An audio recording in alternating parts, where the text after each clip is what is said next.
Yo, right here.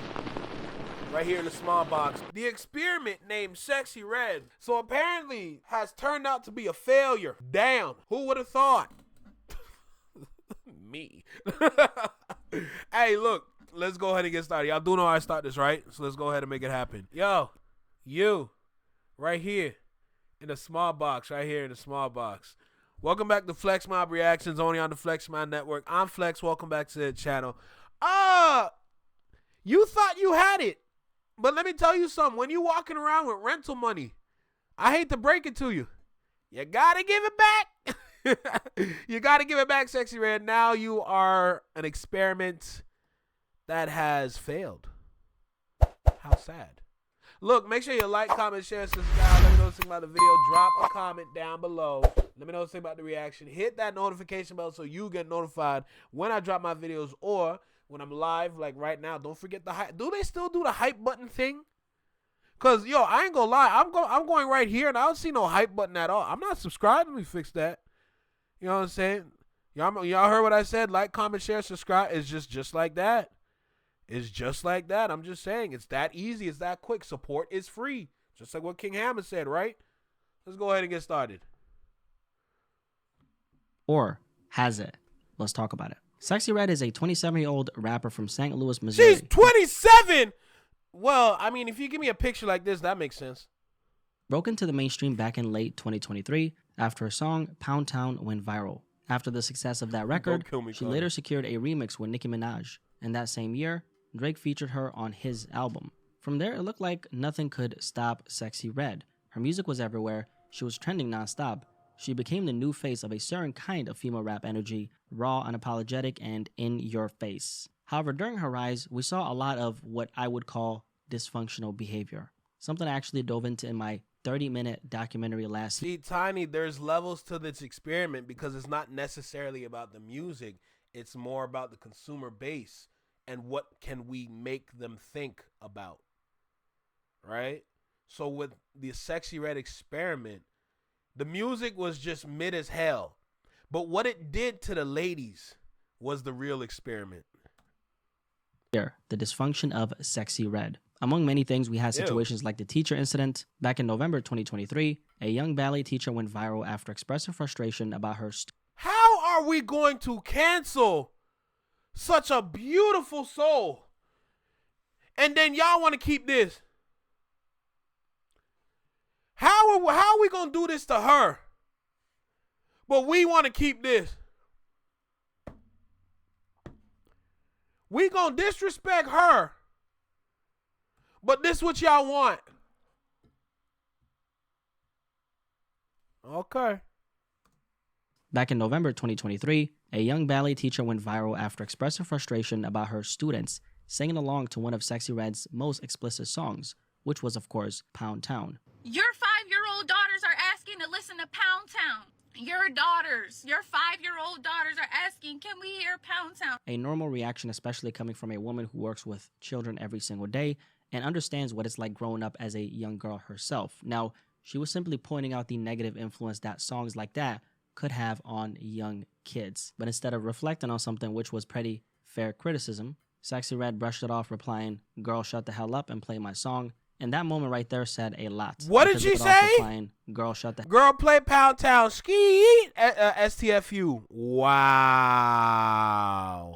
hell up and play my song." And that moment right there said a lot, because the dysfunction wasn't in just what she said. It was in her complete inability to recognize her music, while profitable, is also inappropriate for the children who idolize her. And then when that teacher spoke up, she was ridiculed, while Sexyy Red kept on climbing. Then there was the school visit. Just a few weeks after, Sexyy Red made headlines again, and that time it was after reportedly getting kicked out of a school in her hometown of St. Louis for smelling like marijuana. She later reacted in a very angry way after the school actually turned her away and essentially told her, "Hey, you can't be here because you smell like Mary J." And Sexyy Red was saying that she just wanted to speak to the kids. So this school put me, I came up here, got you, trying to talk to the kids, getting the word of that, they gonna put me on me. Tell me I smell like weed, watch this. My job hard. Every day I'm fighting for my life. Every day. Trying to put me out from this school. I'm coming back around. And the question a lot of people had was, wait a second, why are you showing up to a school smelling like weed? Regardless of if you were invited or not. And that kind of thing definitely made it clear that Sexyy Red was very detached from basic accountability. Instead of leaving, she actually decided to turn up outside the school with a crowd of students. St. Louis native known for her raunchy lyrics, making national headlines over a recent performance outside of a rally that was for kids. Well, national recording artist Sexyy Red, whose name is Janae Wary, drawing criticism tonight over her behavior and performance after a student rally Wednesday at Shady. The organization involved telling First Alert 4 tonight she was never even invited, despite being told not to be on the property.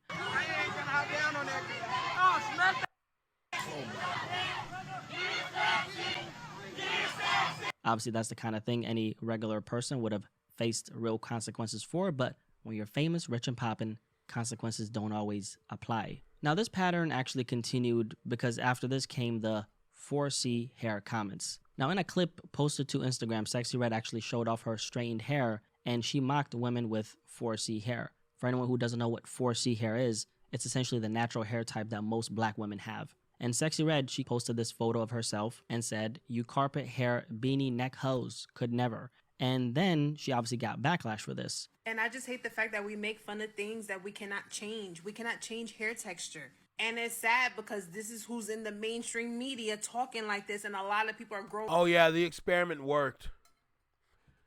I ain't gonna lie. Whatever experiment, that worked. It worked. It might have failed her. Her conducting the experiment or being the lab rat in this situation, you failed your job. Because you didn't even bother to try. But the experiment that you are to the masses, that definitely worked.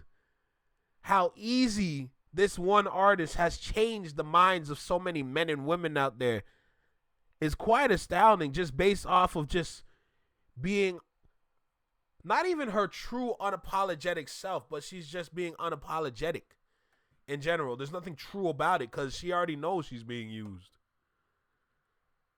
And the way I see it, that she wants to be used. And what it brought about is pure chaos and destruction. It's tragic.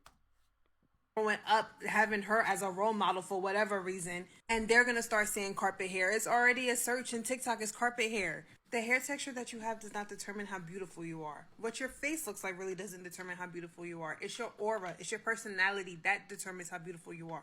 And then when that backlash came, she responded in a very distasteful way. And she said, "I fuck with carpet hair, but would still call women that if they talked smack." Obviously not the smartest move because, the majority of her fan base is actually made up of the same black women that she was... Wait, there's new news? Shading. Lord. And also, it's like you're a black woman yourself and you have this hair type yourself naturally. Yo, Connor, don't do because that. you strained that hair that one time, that doesn't really take away from the fact that you naturally have that hair type. You get what I'm saying? So that's the kind of thing that Connor, don't forget I work security, and I hear these songs. It's not my fault. It's the conditioning. It comes across as like, what they call it, internalized hatred. And this is what made it very ironic because Sexyy Red's entire brand was always built on exaggerating the same negative stereotypes of black women that she herself insulted. But then we also have the viral tape. And in October 2023, Sexyy Red accidentally posted a private tape on her Instagram story. I'm sure you probably know. It wasn't accidental. That was planned. What that private tape was, right? Now, people said that you leaked your sex tape on purpose. Mm-hmm. It was on Instagram, like a little short clip video. And then through the phone, and it got accidentally pressed like that. She later claimed on an interview with The Breakfast Club that it wasn't intentional, but anyone with a functioning brain can tell that it was. The timing, the context, the way it boosted her visibility all point to this being part of the marketing strategy. Because remember, her biggest song, Pound Town, literally revolves around her body and sexuality, okay? So when the world suddenly gets visual evidence connected to those lyrics, what do you think happens? A viral storm. And this kind of thing is part of building a brand identity in today's industry. Not just for Red, but for any artist trying to connect their image to a specific idea or aesthetic. It's very profitable and it works. In this case, we have shock, scandal, and controversy being the core of that identity. And in this situation, none of it was an accident. It was all strategy. This is how an artist gets branded, sold, and introduced to the public by the record labels. And like a lot of us know, the more extreme the image is, the more attention it draws. And the more attention it draws, the more money it makes for the people behind the scenes. But here's the most worrying part about all of this. A huge portion of her audience is made up of children, specifically young black girls who look up to her, imitate her, and see her as a representation of what confidence looks like. And so when those same girls watch a public figure leak her own tape and then pretend it was an accident, it sends a dangerous message that attention is worth more than dignity. When it comes to being a public figure, no matter how you look at it, there is a level of responsibility that comes with that. With great power comes great responsibility. And it's not about being perfect 24/7 or operating like a role model every second of the day, but at least being conscious of how your actions land and who they actually speak to is very important. Now, in Sexyy Red's case, I never expected that kind of responsibility from her, at least based on how she moved up until that point. But that's exactly the point here. The industry knew that. If y'all saw the kind of things that I see in the club,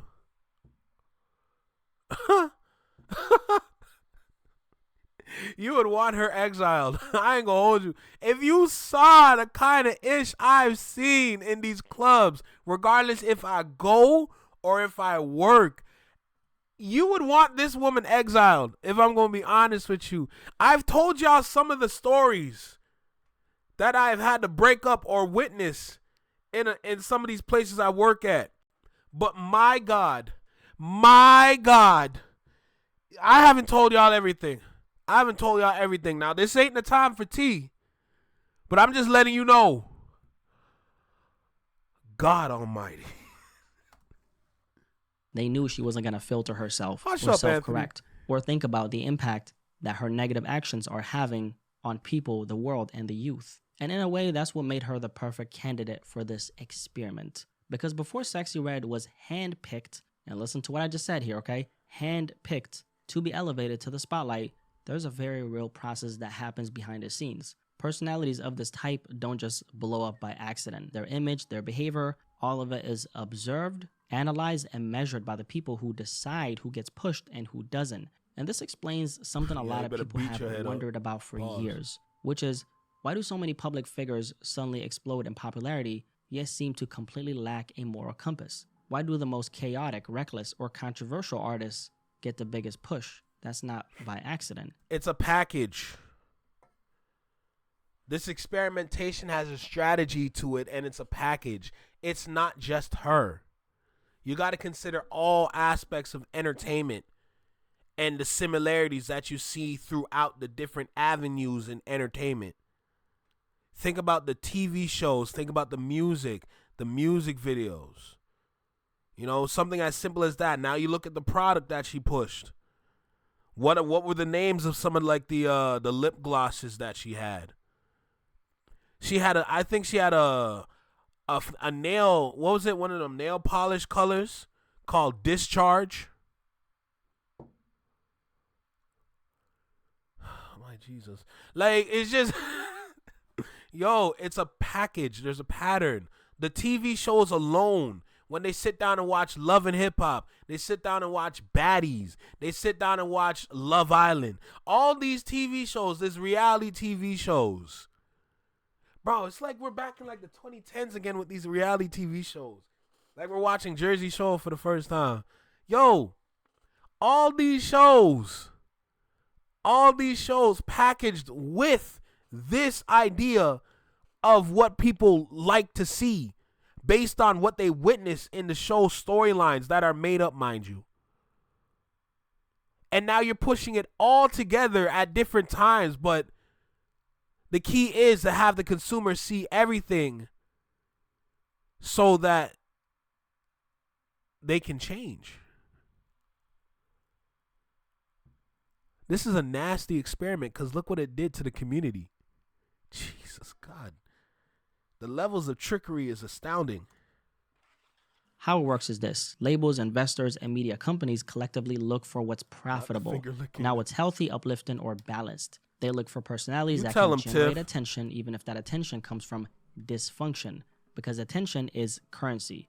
And someone who doesn't self-reflect or set boundaries is easier to brand, easier to manipulate, and easier to push into extreme directions. And during that evaluation process, a lot of questions get asked behind the scenes. Questions like who can push the public's buttons the most, who can trigger the strongest reactions, who will go the furthest without questioning the impact. That's why I felt like Sexyy Red was being extra provocative during her blow-up period. It wasn't random. It wasn't accidental. It was very planned. It was orchestrated in a way that maximized shock, maximized virality, and maximized profit. And despite all that dysfunction, it seemed like she just kept going up. Every controversy, every viral moment, instead of things slowing down, it almost felt like it was fueling her career even more. And my theory has always been that there's of course a reason for that. See, I personally think that Sexyy Red was getting this push for one main reason: to promote a very specific image, a very negative one. Because in a world where media has always shaped how we view people,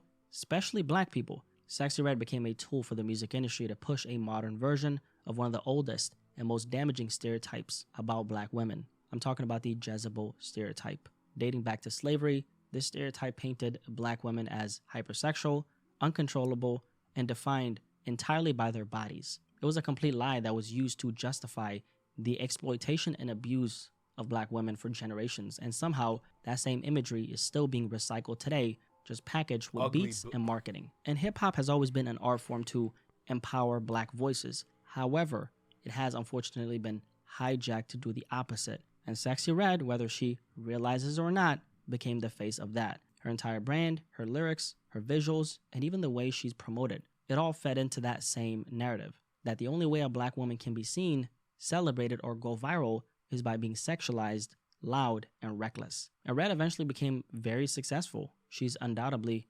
generated a whole lot of money for the music industry. And for a while, the experiment worked. But now things are starting to shift. A lot of you guys might have noticed how Sexyy Red isn't being talked about nearly as much as before. And there's a few reasons for that.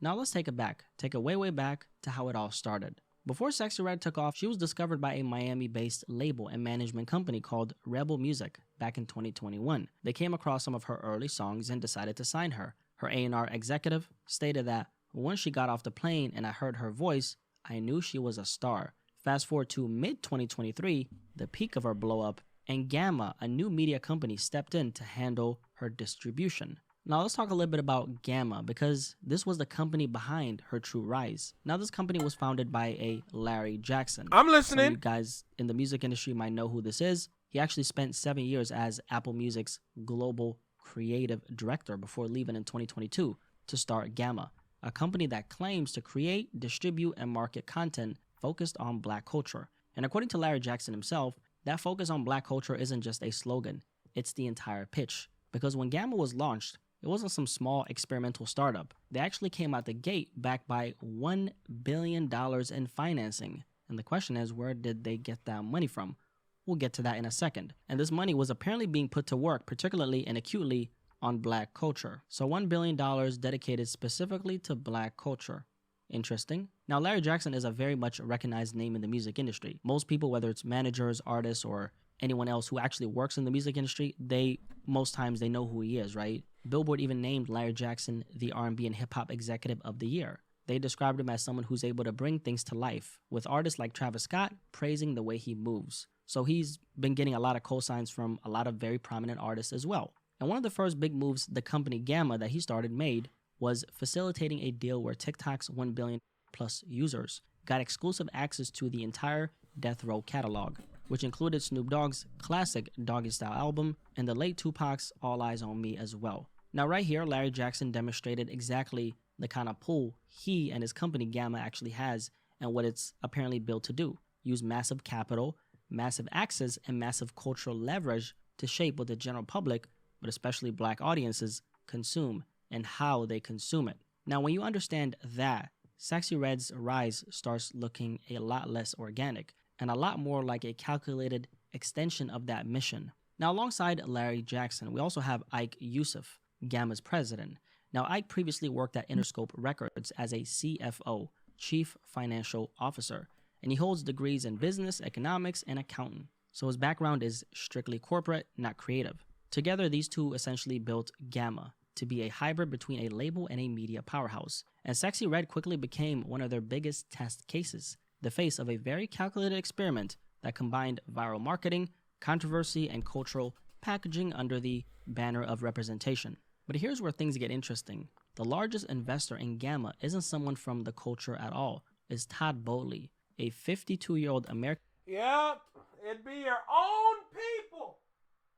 It'd be your own people. Oh my goodness. What's good, Jordan? How you doing?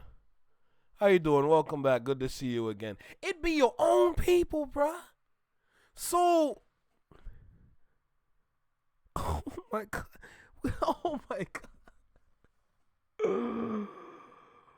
Oh no. This is terrible. The face alone with Larry June.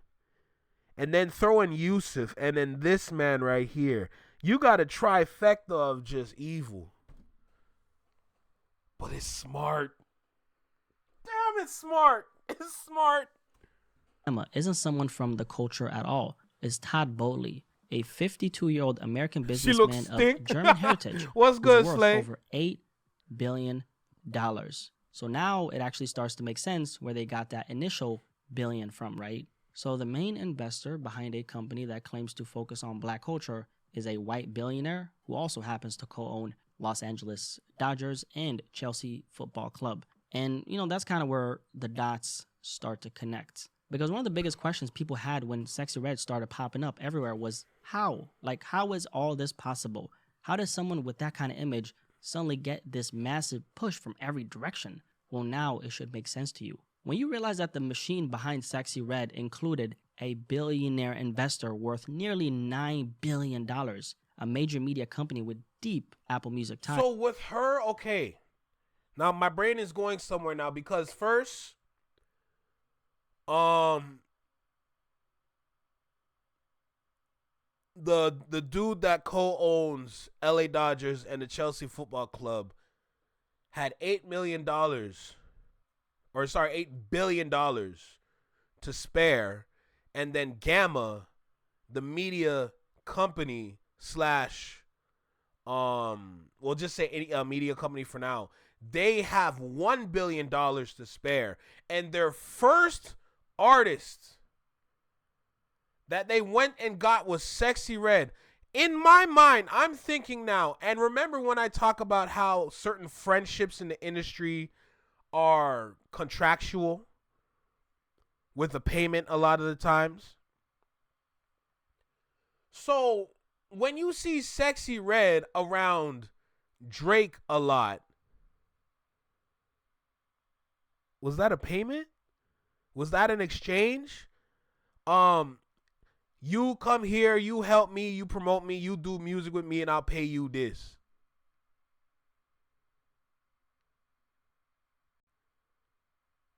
Is that how it went down? Because in my mind, I don't understand why Drake is beside Sexyy Red.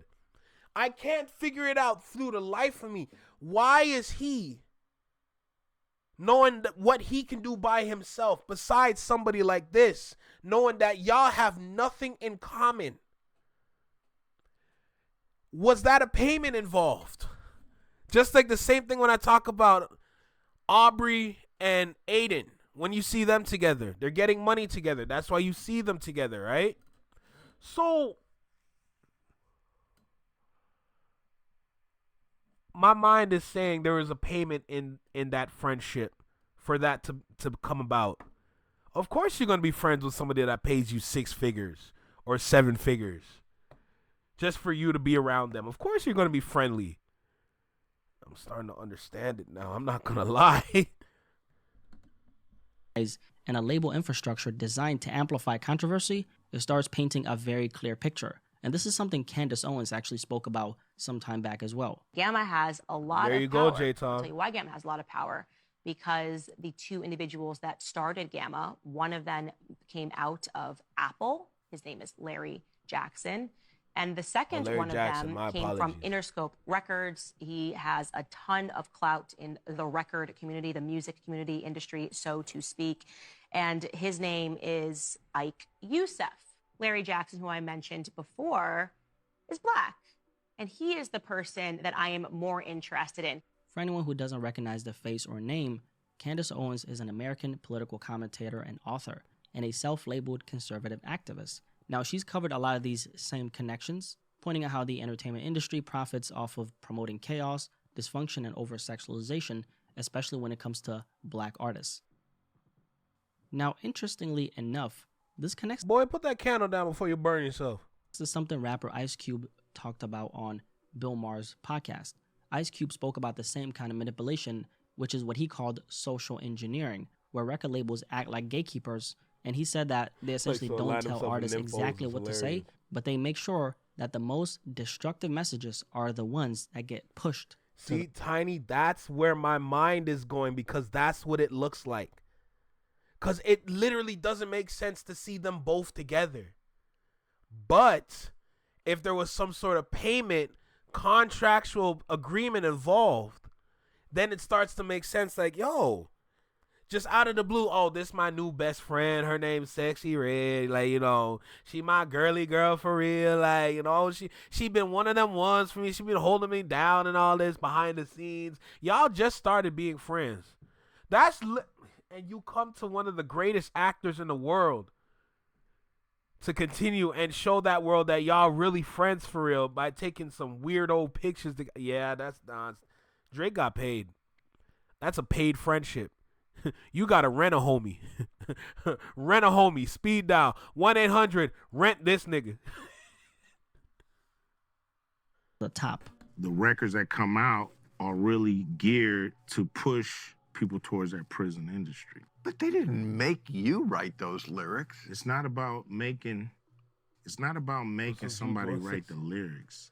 It's about being there as guardrails to make sure certain songs make it through and certain songs don't. And this is an idea we've explored conversationally over time, so it's nothing new, right? Now, Ice Cube was essentially saying, if you follow the money, you'll start noticing how the same people who own major record labels also have ownership stakes in private prisons. Now, that's another conversation I'll explore in depth in another video. Whether you believe what Ice Cube said or not, the underlying message underneath is very clear. The industry profits off of chaos, dysfunction, and division. And when you look at what gets the biggest push, the artists who glorify violence, crime, or hypersexuality. Well, Tiny, we don't know that information yet, so we can't say that. But it's looking a little shaky right now. When I see you stand by Sexyy Red, I believe you see two bad bitches. Hey, they getting money together though. When you see Aubrey and you see Red together, they getting money together. You know, so when I see you stand by Sexyy Red, I believe you see two bad bitches. I believe you don't like women. This real competition. You might pop ass with them, man. Well, starts to make a lot of sense, right? And this is how a lot of these experiments start. Now, for Sexyy Red, I think they decided to push the boundaries even further, especially when it comes to the raunchiness and shock value. Because here's the thing. We live in a time where, let's just say that people are extremely desensitized in all types of ways. Nothing surprises anyone anymore.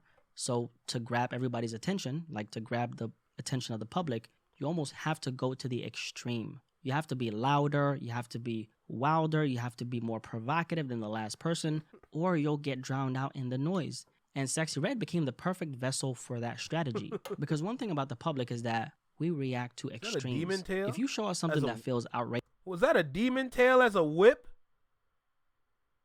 Oh no, she gotta go. Outrageous, controversial, or wild enough, it grabs our attention instantly. And in an experiment where attention equals profit, the industry keeps testing how far they can go. They take these sample sizes of artists, amplify the most polarizing ones, and study what happens next, how people react, how the internet responds, how the controversy spreads. If it goes viral, they double down on that formula. If it doesn't, they move on to the next artist. That's exactly what... Man, they got wigs like Power Ranger colors. Like, God, just wear your real hair. Jesus. Man said it's Drake a yacht girl. That's crazy. We've seen happen in this case right here. Sexyy Red was a test subject for how far they could stretch the public's tolerance. For dysfunction, for explicitness, for chaos. Yo, what kind of lemon mango flavor kind of wig is that? What the hell? All while disguising it as authenticity. What was the point? point? Now, what's happening right now with Sexyy Red, though, because she's obviously not getting the same marketing push that she was. Before we even get to Sexyy Red, we got to look at what's been happening in rap overall. Now, a few days ago, we talked about that Billboard report, the one showing that for the first time since the 90s, There wasn't a single rap song in the Hot 100's top 40. Rap's market share has been slipping for years. This is something a lot of people know, right? Labels aren't investing in hip-hop like they used to, and a lot of the newer sounds just aren't connecting with the public anymore. Meanwhile, country, Latin, Afrobeats, and pop are dominating. So the industry has shifted towards safe artists with guaranteed returns, meaning the machine has been, pulling back on rappers across the board, not just Sexyy Red. Now for Sexyy Red, she's undoubtedly an artist who's fueled by antics, and an artist in that category usually gets a huge marketing push during that initial discovery phase where the label throws everything at them to create momentum, and it works at first. It always does. But later on, things start to slow down because antics have an expiration date. That's just how it is.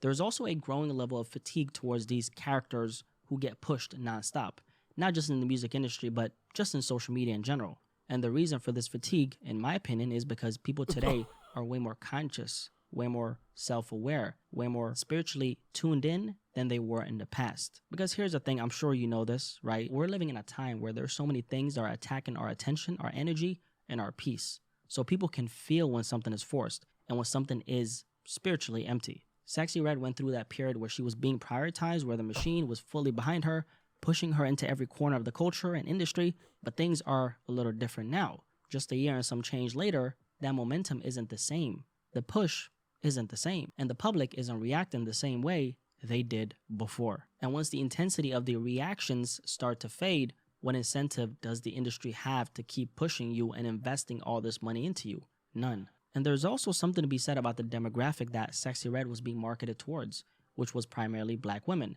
And based on the responses I've seen online, a lot of, those same women who were initially hyped about her are starting to wake up to what's really going on. Not in a judgmental way, but in a self-awareness kind of way. Because once something shout out Kendrick reaches a certain level of exaggeration or dysfunction or straight up cartoonish behavior, people eventually recognize it for what it is. Now, personally, I think that all those black women should have realized, when she made those 4C hair comments, that's what we call internalized hatred, okay? And so I think that should have been the moment where they woke up and they realized, like, damn, she's straight up mocking herself and she's mocking us, right? Now, on top of that, we also know that Sexyy Red's rise was built almost entirely on hype. And when something is built on hype, it fades the moment people take a step back and actually look at what they're consuming. When you change the way you look at things, the things you're looking at actually start to change. And that's kind of when people start to see through the hype and the facade. And I think that's what happened with Sexyy Red. I also don't think that people are as quick to play this kind of music around their children anymore, especially after everything,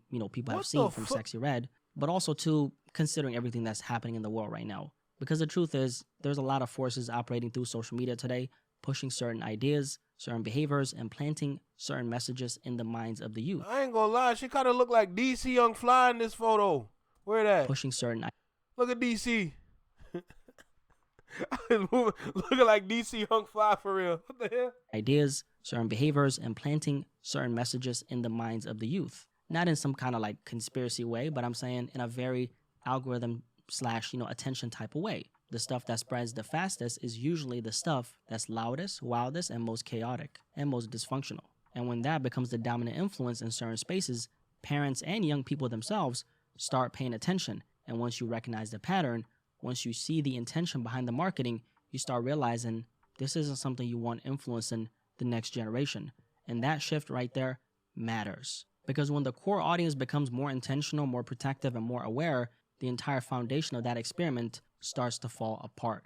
Now look, I think Sexyy Red is going to continue being successful to some extent because she's got a fan base, she's got visibility, and she's built a name for herself. But at this point, it's obvious that the experiment isn't hitting the way it used to. But what the hell do I know? You tell me. Has the experiment failed or not? If you made it this far, drop a like on this video. Clearly, that's an insult to DC. Don't kill me. You obviously enjoyed this video, okay? I'm really curious to hear what you guys have to say about this entire conversation around Sexyy Red. You guys let me know in the comment section below, and I'll catch you guys on the next video. Peace. I'm out. Damn. Drake might be a yacht girl. Because that's got to be a paid friendship. It's got to be a paid friendship. Every time I see her around him, she got a handful of money. Now, is she taking that home or is that a pass off? Like, you know what I'm saying? A little handoff kind of situation. Usually they got suitcases for that, but I guess they don't want to go down say the route no more. Now when you look into the behind the scenes with Larry Jackson and what was his name? Ike Yusuf. And then you have that great, big, wonderful investor come in and give them $1 billion for their startup, Gamma. And then you see, maybe that's really her money. Well, depending on what kind of deal she got. But as the first artist that they got, they might be generous with her, which is why you see her with money all the time. Maybe also that's the reason why you see Drake around her all the time, because, I mean, there's some sort of payment.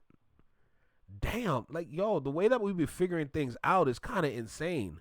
I need to watch that video again for sure. That's all I know for a fact, because I want to explore that a little more. But from what we've taken away from that, hey, I ain't gonna lie, that was good. I ain't gonna lie, that was real good. That's Marcus at work. Ike Turner, no, Ike Yusuf, man. They doing business with not Turner, bro. Yo, that is hilarious. Let me go ahead and read this real quick.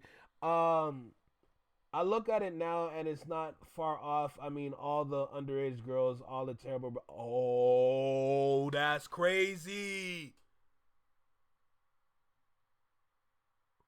Sexyy Red's fan base is a lot of younger or underage girls.